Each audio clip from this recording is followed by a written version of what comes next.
we really getting this upset over 5 to 15 pounds? What's going on, nation? I'm Scott from MuscularStrength.com, and today I want to talk to you about your genetic muscle building potential as a natural athlete.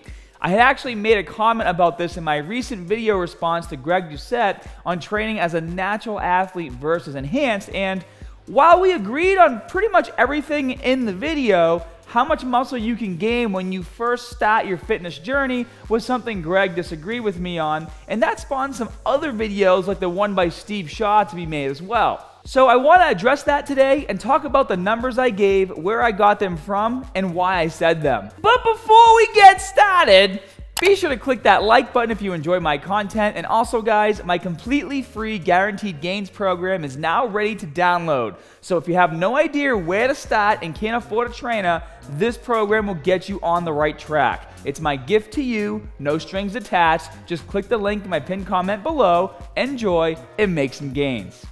Alright, so jumping in, guys, I made a video 4 years ago called Bulking, You Are Doing It Wrong. And in that video, I referenced an article from Lyle Mcdonald where he talks about your genetic muscle building potential, and he gives his opinion based on his 20 years experience working with athletes, bodybuilders, and powerlifters, and he also compares his findings to a similar model by Alan Aragon, and I'll link to that article as well as any other articles I mentioned in this video in my pinned comment so you guys can check them out. But basically, it came down to this.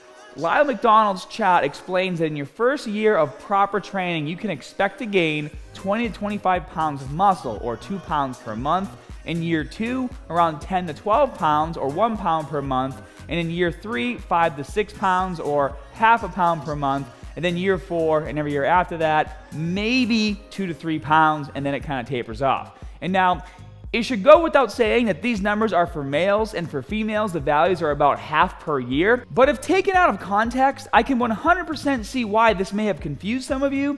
Sometimes we get tunnel vision and just assume that the people we're talking to know exactly where we're coming from when we make statements like this, which is admittedly my own fault. Communication is key, guys, and that goes for all relationships, including the one I share with all of you. So the first thing we need to do is clear up the phrase Lyle uses, and that's year 1 of proper training. He didn't just say first year of training, he said year of proper training, because it's not technically your first year of training where you can expect to see these types of gains. It's your first proper year. But what's the difference? Well, proper training means you're going to the gym and focusing on compound exercises, lifting heavy, and progressing overload, not just curling and benching with your buddies every couple days. You have a structured program, you're sticking to your rest periods, and you're adding weight when you can across your entire exercise selection. You're also eating right, increasing calories as you gain muscle, and getting plenty of sleep. Also, and this is very important, guys, this chart is highly influenced by newbie gains and your age. And even Lyle makes the statement, for example, it's not unheard of for underweight high school kids to gain muscle very rapidly, but they're usually starting out very underweight and have the natural anabolic steroid cycle called puberty working for them. So Lyle's model on genetic muscle building potential is placing more emphasis on hormonal changes and age. Now this is where the confusion and difference in numbers is coming in. Lyle's chart has always resonated with me because as a junior in high school, I was very underweight at about 128 pounds, and by my senior year, I was much bigger, sitting at around 155 pounds and still super lean. I didn't grow much in height, but definitely packed on more muscle because I was training 5 to 6 days a week at the gym with a group of guys who were much older than me and enjoyed pushing my limits. I was also eating more because that's what I was told to do, pack in all the protein I can and eat everything in sight. And to be honest, that's when I actually truly fell in love with fitness because I had a lifting schedule, great workout partners, and the overall structure you need to be successful in building muscle. But if I really think back, and I talk about this a lot when I coach younger guys, I know for a fact I wasn't eating enough food, and I often wonder just how much bigger I could have gotten at that age if I was eating even just 500 calories more a day. But that's life, right? There's really no way to know for sure what could have happened in a scenario like this because you can't go back in time and try again. So when we offer advice on muscle building potential and your genetic limit, it has to be based on years of experience working with all sorts of people. Now, if we take a look at Alan's chart, it's a bit different, but the end results are roughly the same. His chart is split into categories of beginner, intermediate, and advanced, which basically equates to year 1, year 2, and year 3. So according to Alan, a beginner can expect to gain about 1 to 1.5% of their total body weight per month. Intermediates can gain about half to 1% the total body weight per month. And advanced lifters can expect to gain anywhere between 1/4 to 0.5% total body weight per month, and then it tapers off. Lyle then takes these numbers and gives a really good example using a male beginning at 150 pounds. He says, so a 150-pound beginner might be able to gain 1.5 to 2.25 pounds of muscle per month, or 18 to 27 pounds for the year. And then after a year, he's now an intermediate at 170 pounds. It might be able to gain about 1 to 2 pounds per month, or 10 to 20 pounds for the year. And then after another year, he's an advanced lifter at 180 pounds and might gain only 0.5 pound to 1 pound per month. It even says that a true 1 pound per month gain in muscle mass for an advanced athlete would be pretty rare. So this 150-pound male would top out at around 190 to 200 pounds after another year or two of training, and at 10% body fat, he'd have about 170 to 180 pounds of lean body mass. So when it's laid out like this, it makes a lot more sense, and now hopefully you guys can understand where I'm coming from with my numbers for natural potential. Because I was that underweight teen when I started training, and thinking back to my own journey, that chat made a lot of sense to me. Now, in Steve Shaw's video, he mentioned publications by Dr. Casey Butt, where he studied around 300 natural bodybuilding champions to see what's possible to gain in terms of muscle over the lifetime of a true natural athlete, and presented some numbers that were a little different from mine. In year 1, he had 14 to 16 pounds of muscle. Year 2, 7 to 8 pounds of muscle. In year 3, 3 to 4 pounds of muscle. So about 24 to 28 pounds of muscle in your first few years. Steve also says in his videos that the number he is referencing are if you're starting at a normal average weight, so not underweight like Lyle's chat or my own experience. Steve then goes on to say that you can expect to see more muscle growth than even his own numbers if you do start off underweight like I was, because your body has to normalize first or get to its true starting point, and therein also lies some confusion. In my statement, I'm assuming that most of you are starting out the same way I did, underweight and around the same age, because over the years, the majority of you guys who ask me for help are young and hard gainers. But what happens when we assume, right? Context is key, especially when making statements like this. Steve then mentions that Dr. Casey Butt says you can expect to gain 30 to 35 pounds of muscle over the lifetime of your lifting career naturally. Well, I found the publication by Dr. Casey Butt titled Your Maximum Muscular Body Weight and Measurements, and it was an amazing read. But the most impressive part was at the very bottom of that article, where he states, if you're a bodybuilder or strength athlete having verifiable statistics in excess of what the equations of this article predict and have competed in a drug-tested bodybuilding contest, then please contact me and I'll include the information in an ongoing statistical analysis. Your name will be withheld upon request.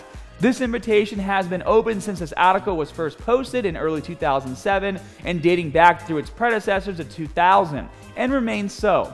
To those who have contributed, I'd like to thank you here. I appreciate your honesty and even bravery, if that's the right word. Over the years, I've also received many emails full of unsubstantiated claims, hostile remarks, and even personal attacks because of the information presented here.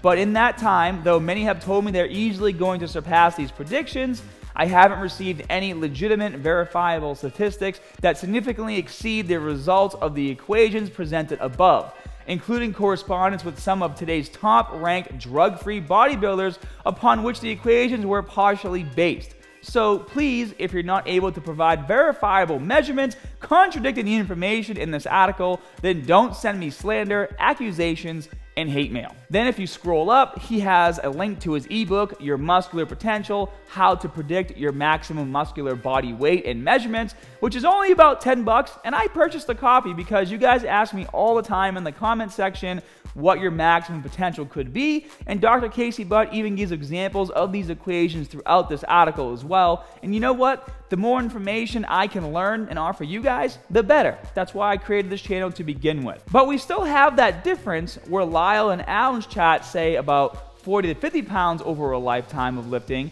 and Dr. Casey Butt says 30 to 35 pounds. So where are the missing 5 to 15 pounds? Well, that brings us back to what Steve said about your weight normalizing. And even that number is going to be in a range of probably 5 to 15 pounds, depending on exactly how underweight you are when you started training. A good example I can use is my older brother George, who's 2 years older than me and never took weightlifting seriously. Like, maybe he came to the gym with me 20 times max in the last 20 years, okay? And even now I tell him all the time he needs to eat more food. But he's your average guy. He works hard all day and goes home after work to spend time with his family. We're about the same height at around 5'10", except that he's 135 pounds and I'm 185 pounds. And in my family, all Herman men are skinny with super fast metabolisms. I also have 3 younger brothers that are like 6'1", but they're bean poles. They're tall and very skinny. Lucky, some of you might say, but not really when it comes to muscle building. I had to work really hard to get here, and my insane metabolism was the reason why I was so underweight when I started lifting. But my brother George and I grew up together, and we had the same genetics. However, while I was in the gym 5 days a week, my bro was doing his own thing, and that's why he's about 50 pounds smaller than me. I even bet that because he works a labor-intensive job, if he ate more food, he could easily start to get his weight up to 145 to probably 150 pounds very quickly. I think that what it comes down to is that oftentimes we forget that it's very easy to take a statement like genetic muscle building potential out of context, because fitness is not black and white, and when you say something in an uploaded video, you don't have the ability to explain your statements if someone questions them, well, unless you upload another video, which is what I'm doing right now. But having said that, I think it's great that Lyle's chat sparked all this debate, because now I'm in possession of some great information that I think is actually much more relatable to the majority of you by Dr. Casey Butt, so thank you very much, Steve. Also, a lot of you ask me if I think I've hit my true genetic limit yet, and the short answer is no, and I'm going to talk about this when I post my video on my recent experiment with nuclei overload training on my biceps, where I did 100 curls a day for 30 days. So if you're new to my channel, make sure you subscribe, because you're not going to want to miss that video. And I hope this video helped to make sense of what's genetically possible for a natural lifter and put the years of training chat in proper context for all of you. And moving forward, I will be referencing Dr. Casey Butt's publication for reasons I just mentioned, and I hope the confusion didn't put too many of you off. But looking back, I think this is great, because for a lot of you, thinking about what's genetically possible is a very frustrating subject, and it causes a lot of us to go a little too deep down the rabbit hole in terms of what it takes to build muscle. And what usually happens is a lot of you guys just get frustrated, confused, and demotivated. And at the end of the day, if you want to grow, you just have to train hard every day, every week, every month, get enough sleep and eat. So find a program that you like and just beat the crap out of it every single day, and as you build muscle, increase your daily calorie intake to help support the muscle you're gaining. As a beginner to intermediate lifter, the equation is really that simple. You don't need to spend 2 hours online trying to figure out which 10 bicep exercises are the best for muscle growth. Just keep slamming heavy chin-ups and barbell curls until your biceps explode, and then eat some more food. You know, Ricky and I were actually talking about this last night at the gym. We were talking about how back in the golden era of bodybuilding, people just trained, right? They tried everything and anything to get big and focused on pushing their limits, only worrying about breaking through plateaus. Granted, we should definitely pay attention to the advancements in knowledge of nutrition and program building that's available today, but guys, you gotta spend less time on YouTube and more time training as hard as you can, and you will see results. Save the YouTube time for only when doing cardio. That way, even if you get hung up watching videos for an hour or two, you'll burn some calories while doing it, right? I hope you guys have a great rest of your day, and I just want to remind you one more time that if you are looking for a program, you can check out Guaranteed Gains for free by clicking the link in my pinned comment below. And while you're down there, I think it would be interesting for all of you to start posting about your own muscle building journeys. How much did you weigh when you first started? How much muscle mass did you put on in your first year? Did you start off underweight? Were you overweight? Were you pretty normal? I think it would be very interesting to see just how similar and how divided everyone is. And as always, more good stuff coming soon. I'm serious, guys. That program is 100% free. The only other thing that I would suggest that you do is after you get the program, download the app by clicking my link below so you can also view it easily from your phone through the Muscular Strength app. Train hard, make those gains, and I'll see you later.